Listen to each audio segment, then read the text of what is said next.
The Chief Education Officer is responsible for the overall management of schools and instruction on the island and has been vacant since the departure of former CEO Dr. Fiona Meyer. The Education Minister says the ministry is aware that the absence of a Chief Education Officer is in some way affecting the effective management of the education sector.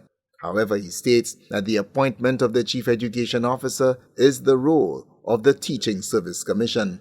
Honorable Shawn Edward says he is aware that the post has been advertised and is expecting the Commission to decide on an appointment soon. It's not a case where the Prime Minister, the Honourable Philip J. can handpick a Chief Education Officer. I cannot do it as Minister of Education. In the meantime, I can tell you it places a strain on all of us because we have to double up in the absence of a Chief.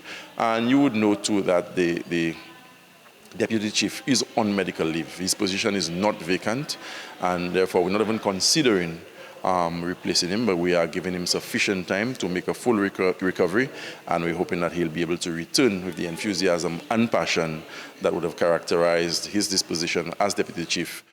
The minister's comments came as sectional heads of the Education Ministry gathered for a leadership retreat aimed at providing a setting to forge meaningful connections, to encourage innovation and creativity, and to aid heads in developing important team-building skills. Every year, the Ministry of Education gets a sizable chunk of the national budget. And of course, the adage has been around for much longer than you and I.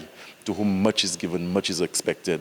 So after today, I'm hoping there will be a new mindset, there will be a new enthusiasm in the Ministry of Education amongst the head, and I'm hoping that can filter down to line staff to improve on the overall image and aura of the Ministry of Education as we continue to program for ultimately the children of this country.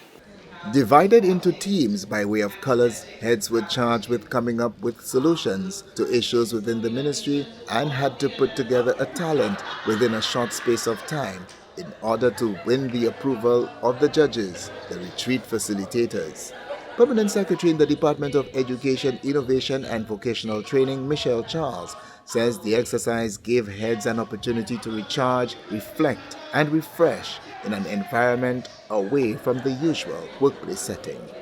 At the moment, we are pursuing a transformative agenda within the Ministry of Education, and this cannot be a policy driven only at the ministry's end. However, it requires the all of ministry approach, and for that, we have brought in the various district education officers, we have brought in guidance counselors and principals. So we're hoping that there is a continuum. Whatever happens at the policy drives what happens within the operational spheres, and also from operational informs what happens at policy. So we're hoping that coming out of this, there is greater collaboration and a more harmonious relationship between the various departments at the ministry.